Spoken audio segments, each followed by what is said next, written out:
Seja muito bem-vindo ao Cantinho Teológico. Se você é um crente em Jesus há mais de 10 anos, provavelmente já ouviu mencionar o livro de C.S. Lewis chamado Os Quatro Amores.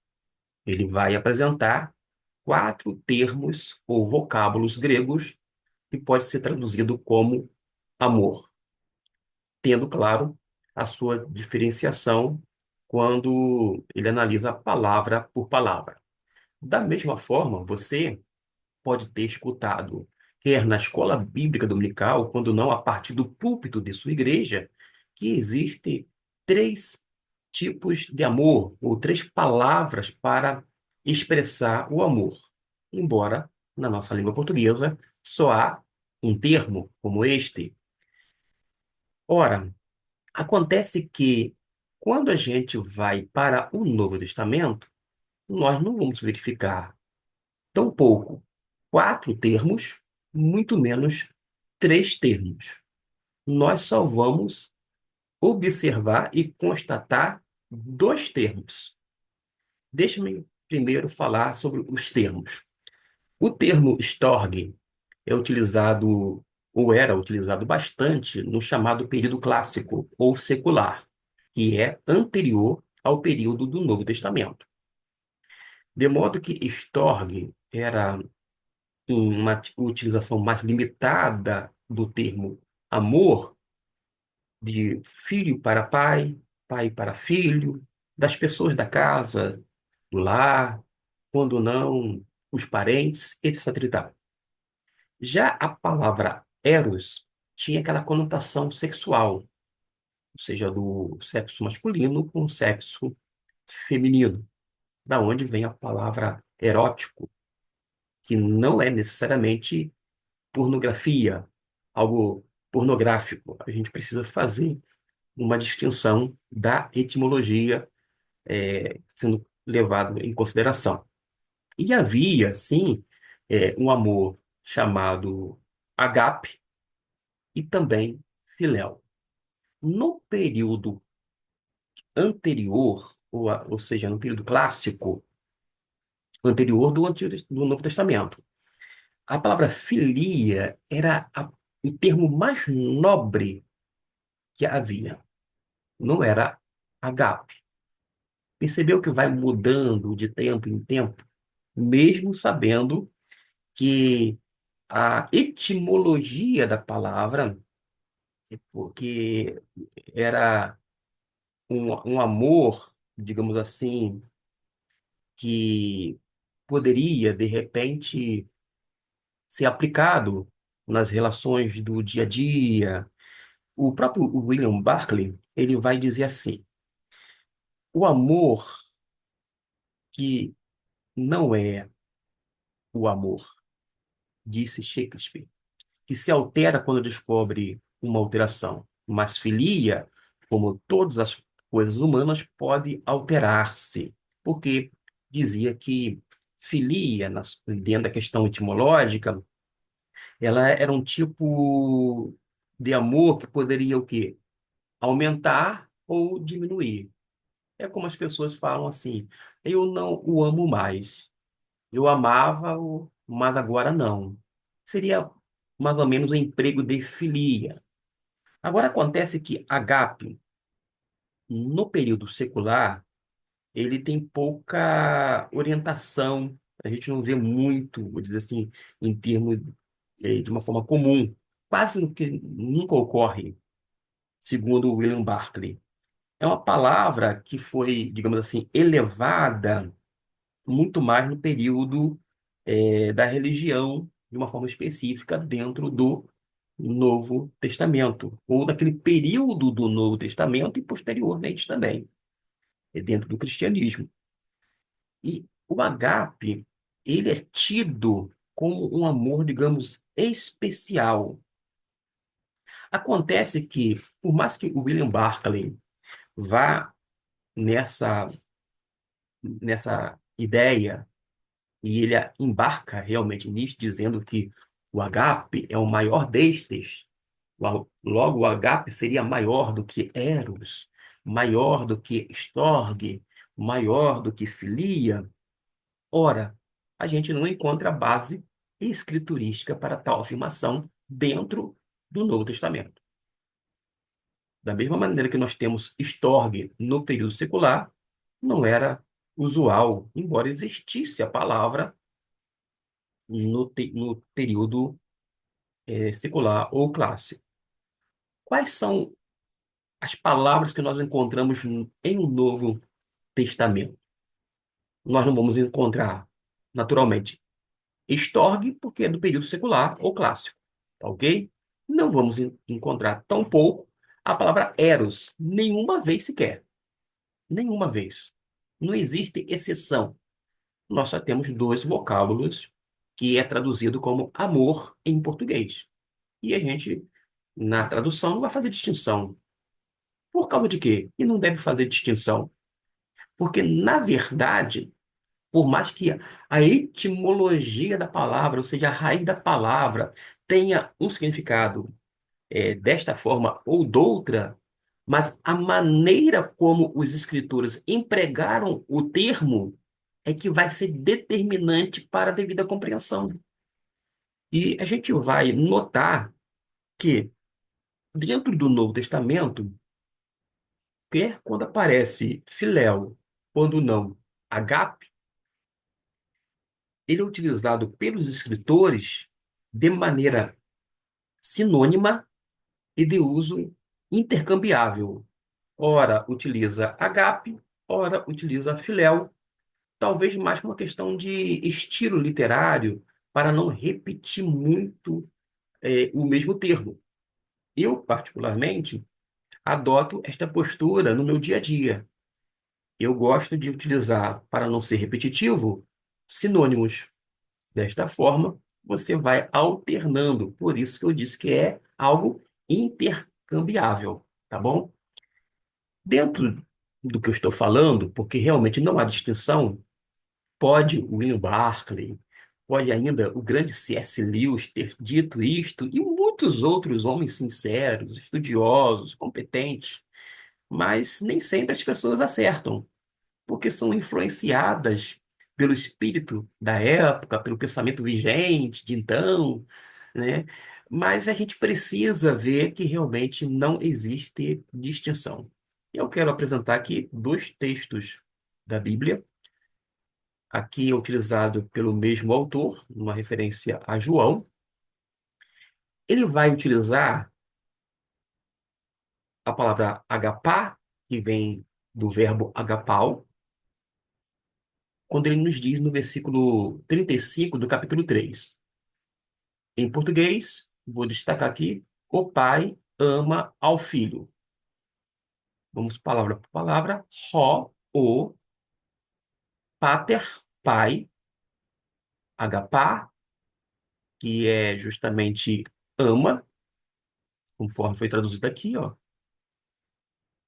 Ton, ao, huion, filho. Note que filho que está com F maiúsculo, porque mesmo aqui não estando, mas subentende que se refere à pessoa de Cristo Jesus. Logo, você não tem razão de colocar com F minúsculo. A tradução está corretíssima. E como eu disse, destacando aqui, quando diz que o pai ama o filho, ele vai utilizar qual palavra? Agapá, que vem do verbo agapau, logo da palavra agape. E você pode dizer, viu só? Quando diz que o pai, uma referência a Deus, ama ao filho, está utilizando agape como se fosse um amor especial. Acontece que você precisa, assim como eu já verifiquei em muitos outros textos, a utilização quer da palavra agape, quer de filéu, dentro do texto e contexto, não apenas por João, mas por outros escritores do Novo Testamento. Vamos agora para João, capítulo 5, versículo de número 20. Por causa de quê? A ideia é a mesma, é repetida. E o mesmo autor vai mostrar adiante. No capítulo 5, no versículo de número 20, olha o que está dizendo o texto em questão. Porque o pai ama o filho. Vamos destacar em português esta expressão. Porque o pai ama o filho. Vamos agora, palavra por palavra, no grego, ao pé da letra. Nós temos aqui ho, que é um artigo masculino, da onde está aqui, ó, o. Esse porquê vem dessa partícula gar, que pode ser pois, porque, etc e tal. Tem outras utilizações dentro do grego e, por sua vez, é como é traduzido. Mas pode ser pois ou porque, perfeito. E se fosse ao pé da letra, o porque ou pois, aí você vai fazer aquele ajuste, né? Pois o pai ama ao filho, tá bom? Note que pater é pai, tá ok? Vou pular propositalmente a palavra amor, ton, e é um artigo neutro, que está combinando, tem aquela concordância com huion, que é filho. Mais uma vez, huion, ele não começa com letra maiúscula, mas como se refere ao filho numa alusão à pessoa bendita de Cristo Jesus, é traduzido corretamente como filho com F maiúsculo, tá bom? Da mesma forma aqui, ó, pai. O pai, que é pater, não começa com P maiúsculo, dentro do manuscrito utilizado aqui. Mas se refere ao pai, a Deus, você vai traduzir com P maiúsculo. E, por último, deixei a palavra amor, que aqui é traduzido como ama, porque no português, porque o pai ama o filho. A mesma expressão, a ideia é a mesma, de João 3:35 e João 5:20. Note que o escritor vai utilizar a palavra filei, da onde vem filéu.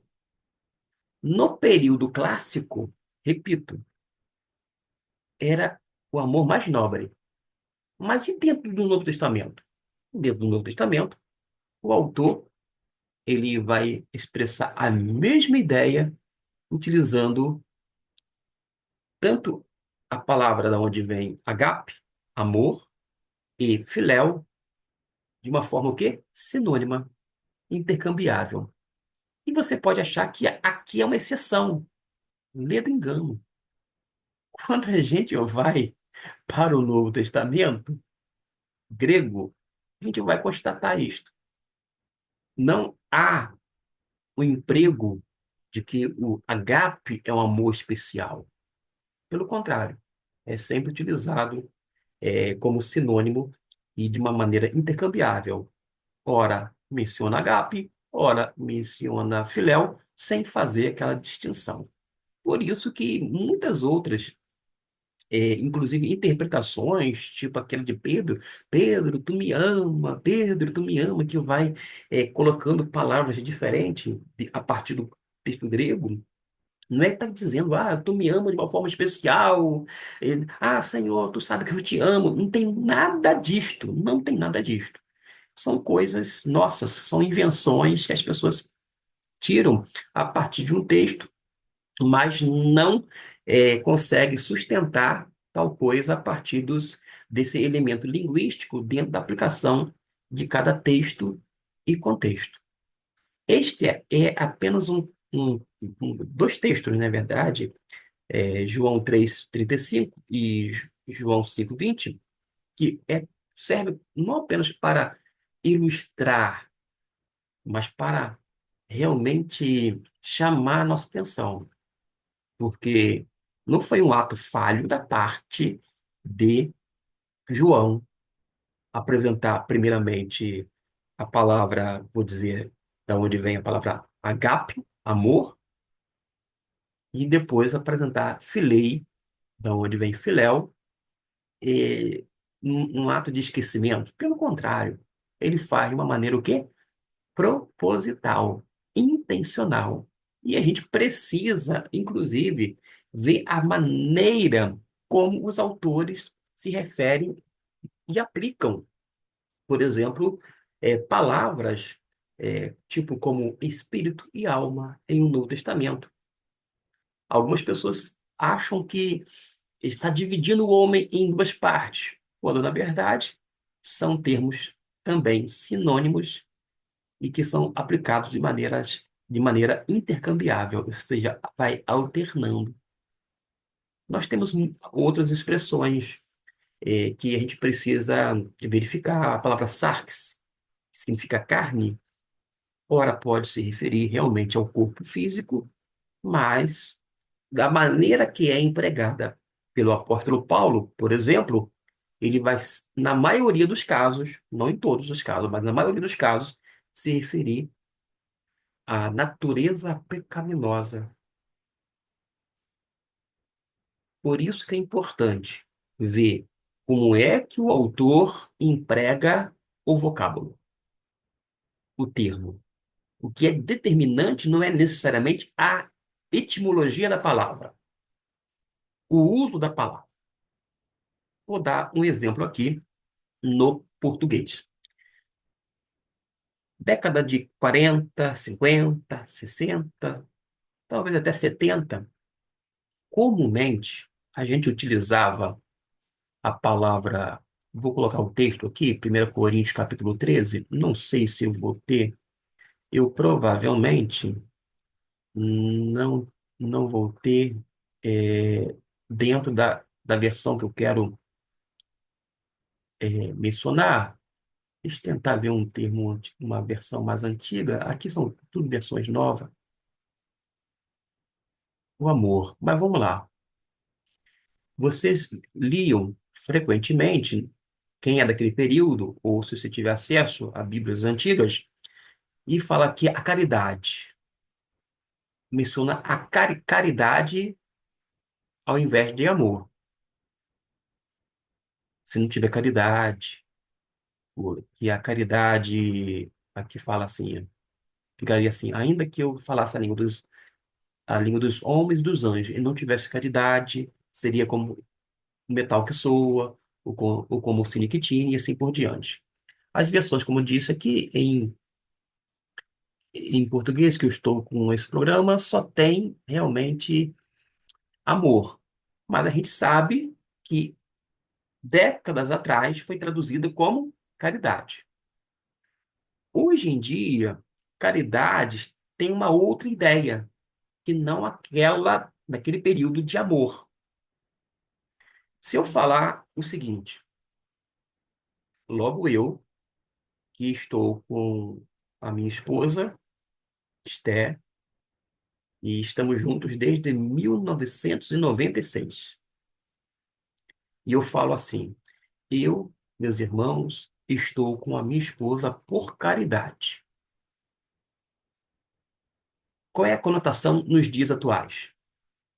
Seria o mesmo sentido se eu estivesse lá na década de 40, 50, 60, até 70, quando não 80, e falar: eu estou com a Esther por caridade, no sentido de com amor ou por amor. Lá naquele período, contexto brasileiro, décadas atrás, vocês entenderiam desta maneira. Ele está com a Esther por amor, não é isso?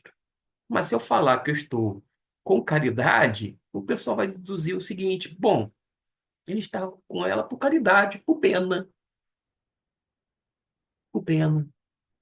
Caridade já teve aquela associação de fazer uma caridade, ou seja, dar uma esmola, ajudar, etc e tal, vai mudando, vai tendo, vai sofrendo a transformação, porque a língua é viva. Não somente a língua portuguesa, mas a língua é viva. Da mesma maneira, décadas atrás, a palavra bacana, etimologicamente, vem de bacanal, orgias, etc e tal, e era utilizado dentro dessa concepção.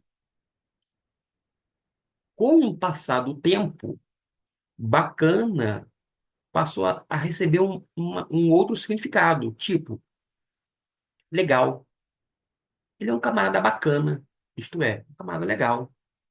Eu, Gustavo Luiz, sabedor da etimologia do termo bacana, até mesmo em português, eu evito, eu substituo bacana por legal.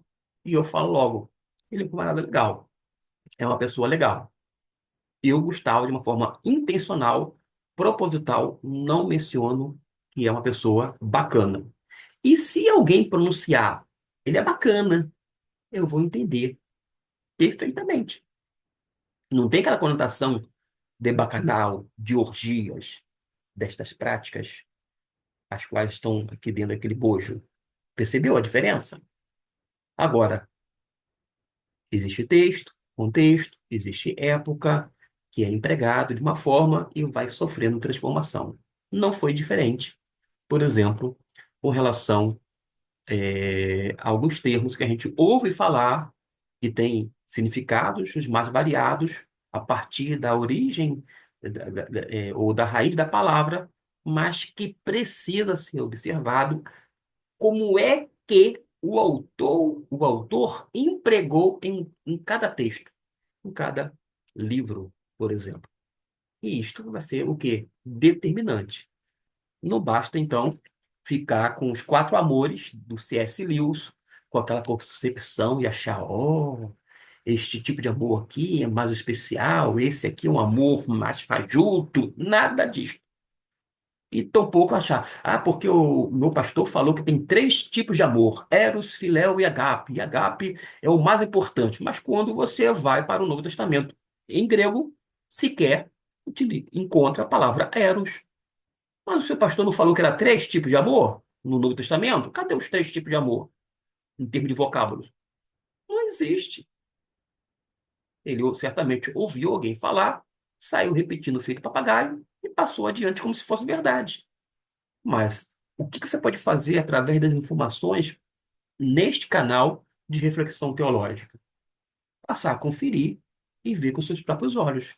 Ver se realmente o que eu falo faz sentido. Mas a partir não daquilo que você ouviu, não daquilo que você julga saber, mas daquilo que está devidamente registrado, como aqui no Evangelho de João, capítulo 5, versículo de número 20, que foi justamente a referência dada, mas não a partir do português, porque do português as versões vão variar. Olha só, aqui, Almeida, corrigida fiel, porque o pai ama o filho.